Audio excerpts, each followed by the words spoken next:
কবরবাসীদের রুহের মাগফিরাত।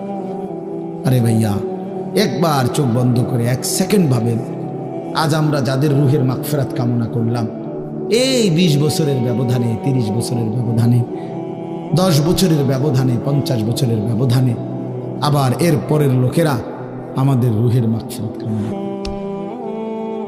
এটা কি পরিমাণ বাস্তবতা, কি পরিমাণ বাস্তবতা! এটাকে অস্বীকার করার, না বুঝার কিছুই নাই, মৃত্যুকে না বুঝার কিছুই নেই। কারণ এত বেশি জলজ্জান্ত আল্লাহ তাআলা এটা আমাদের সামনে দেখাইছেন, এত মানুষের মৃত্যু আল্লাহ আমাদের সামনে দেখাইছেন, এটাকে অস্বীকার করার, না বুঝার কিছুই কিছুই নেই। গাফেল সন্তান কোনো কিছুতেই যাকে কোনো আসর করে না। আহা, আপনারা জানেন না, আপনাদের এক এক ছেলের অবস্থা হলো কলিজাটা পাথর হয়ে গেছে, কোনো কিছুই তার কলিজা নাড়ায় না।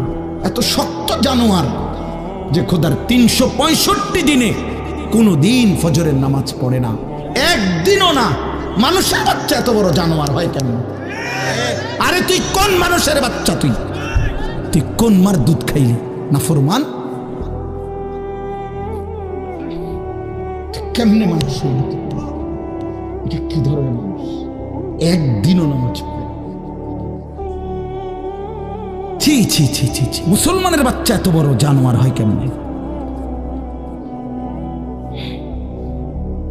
কোনো দিন নামাজ পড়ে না, 6 মাসে 9 মাসে কোনো দিন বলতে পারবে না নাফরমান কোনো দিন 5 ওয়াক্ত নামাজ পড়ছে কিনা। হায় হায়, এত বড় অসভ্য! মায়ের সন্তান হয় কেমনে? বাবার সন্তান হয় কেমনে?